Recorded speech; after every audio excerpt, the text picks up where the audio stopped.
Please be seated.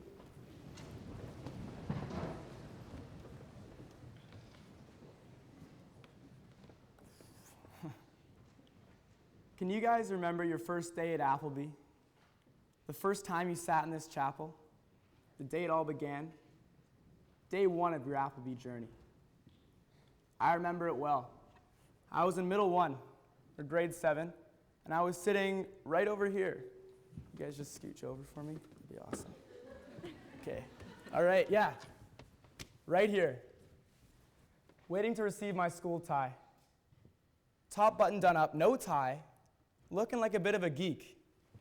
My pants were freshly hemmed from my short little middle one legs. I was scared and nervous. I remember looking at that stained glass window and wondering, how old is that? And who made that? I saw the short mini benches in front of me, and I could hear the chapel door creak open every time someone came into the chapel. I was nervous, but also excited. Excited about what lay ahead, what I was going to become on this Appleby journey, and what I was going to do. She called the names. Izzy Akdenez, Danny Barr. She called them alphabetically. Talia Bellata. My name starts with a J, so I knew it was going to be a while. Fast forward a few. Matthew Fregren, getting a bit closer. Steve Jang, Jack Jelinek. I stood up, and I began to head towards the front of the chapel. And then, right about here, tragedy struck. The pew grabbed the hold of my blazer like something out of a horror movie, and it just wouldn't let go. I tugged and tugged, but nothing would come loose. They called my name again. Jack Jelinek. I wanted to say I was coming, but my throat had closed over with fear. My face was bright red. I looked at my mom, Mrs. Jelly, for help. Her face is bright red too. That's not a good sign. Finally, with one big final yank, my blazer pocket came free. And I walked up to the front of the chapel with it flapping in the wind. Kind of like an accident on the 401, where no one really wants to look, but they do anyway. That was my start.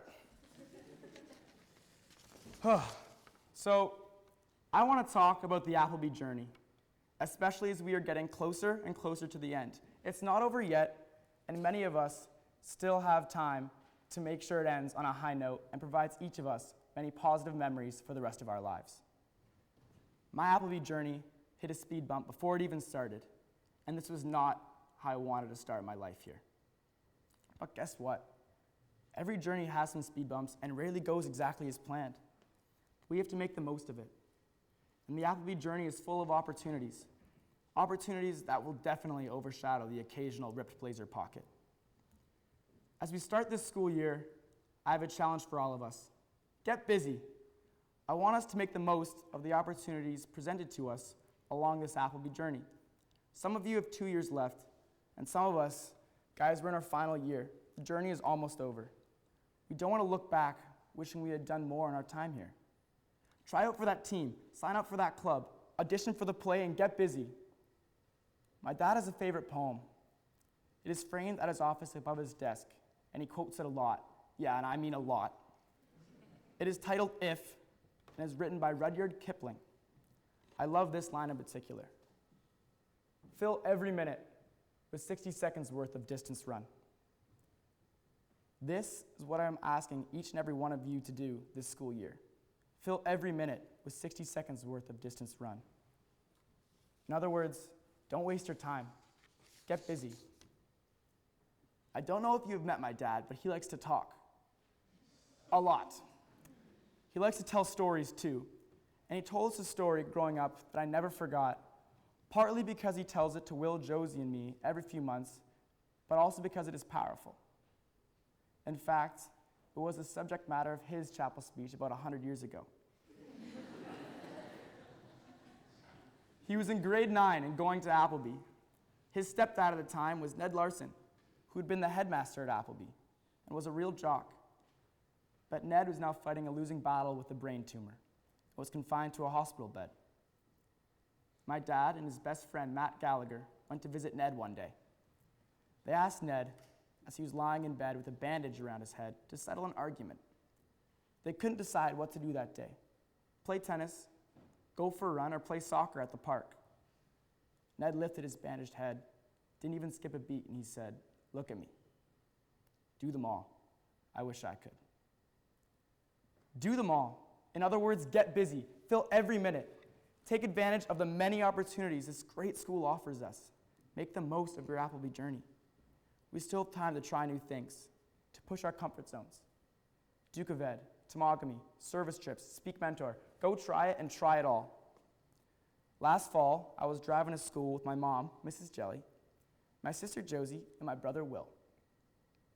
My mom, who was far too chatty first thing in the morning, in the car to school said, "So it's the walkathon today. Who's going to run it?" So I choked on my Tim Hortons bagel and I said, "I am." Josie piped in, "I will try." And Willie didn't answer. He just kept eating his bagel.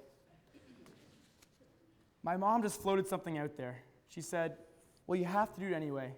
You might as well run it." Fast forward to kilometer 17 of the walkathon. I am so tired, my legs have run out of gas, and I am in the running for second place of the students. I keep moving forward as best I can. I hear someone yell my name, or at least I think I hear that. "Jack! Jack! Jack!" I look around to see a figure running towards me. It looked like my brother Will, but last I saw him, he was chewing a bagel with his eyes half shut. Will? My brain couldn't register what was happening. My brain was saying, "That's not Will, he's a hockey player. Even worse, a goalie." He is not a long-distance runner. I thought I was way too dehydrated. I was clearly hallucinating. "Jacko!" It was Will. We ran together for the rest of the race and came in at the same time in second place. I was never so proud of my little brother. He had never run the walkathon before, so we, and Will, had no idea he was actually a runner until he tried it. Fill every minute with 60 seconds worth of distance run. But beyond being busy during the time on the Appleby journey, there's also the human component, the opportunity for relationships. Every single one of us will leave this place one day, hopefully with an Appleby diploma in our hands and on our resumes. We should also believe in this place with friendships. Challenge number 2, get connected. And I am not just talking about your immediate friend group. I'm talking about digging deeper, making friends with people from other countries, expanding beyond your friend group. Recently, I was a part of a small group of Appleby students who went to a small camp run by a Moose Cree family on the Abitibi and Onakwana rivers. To get there, we drove 2 hours past North Bay to a place called Cochrane, Ontario, jumped on a train that went for 3.5 hours, and let us off in the middle of the train tracks to walk this narrow path through the woods to this camp. We didn't know what we'd be doing there. When I told some people I was going, they said, "Why? Why would you want to do that?" And I said, "Why not?" In my head, I was thinking, fill every minute with 60 seconds worth of distance run. While on the Abitibi and on James Bay, I met a Cree man who made the camp with his bare hands. I helped skin a bear.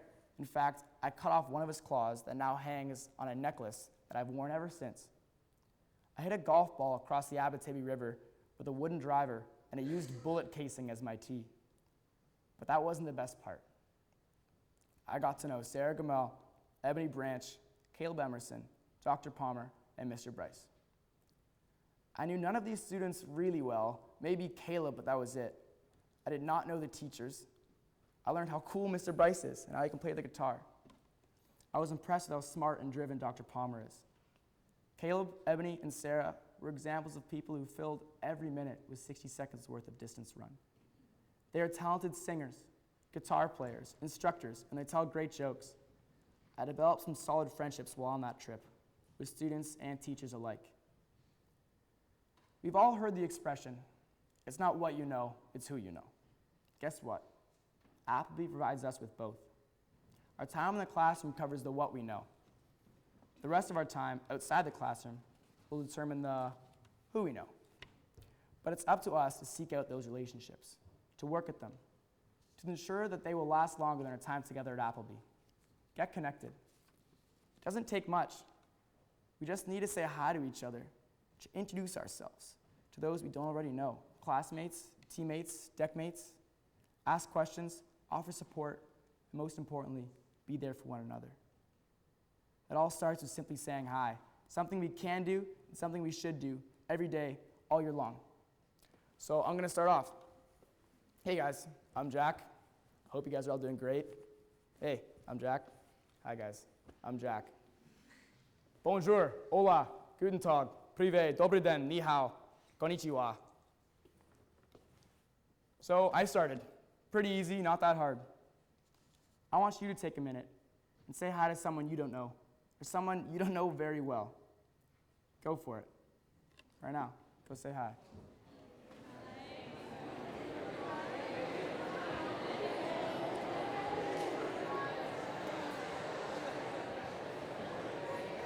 Cool. All right. See, that's pretty easy and pretty fun. So let's just keep that going for the rest of the year. Everywhere you go on campus, just try for a few days to sit with someone new at lunch once in a while. Hold a door open for a stranger and just say hi.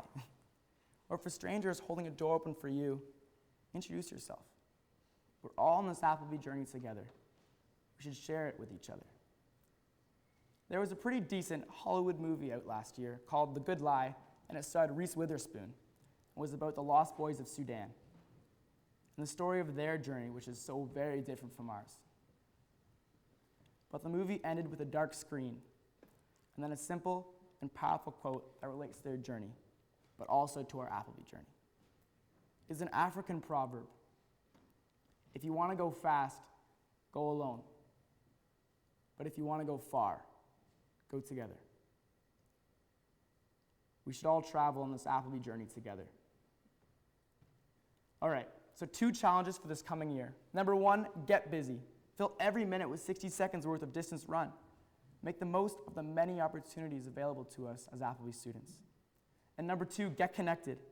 Get to know everyone along this journey. Introduce yourself. Ask questions. Expand your peer group. So, when should we start? 152. That's exactly how many school days remain before closing day. 152. The Appleby journey is coming to a close. We're in the second half of the game. We're on the back 9, the home stretch of the final quarter. So let's not wait. Let's make the most of every single one of those 152 days that remain, starting today. Finally, before we get busy singing, I want to thank 2 of the most special people in my life. My sister Josie, the Mexican, who's actually the real athlete in our family and the only one who got us at the door on time for school every morning. So thank you for always looking out for us. And my brother Will. You're my little brother, but you cast a large shadow.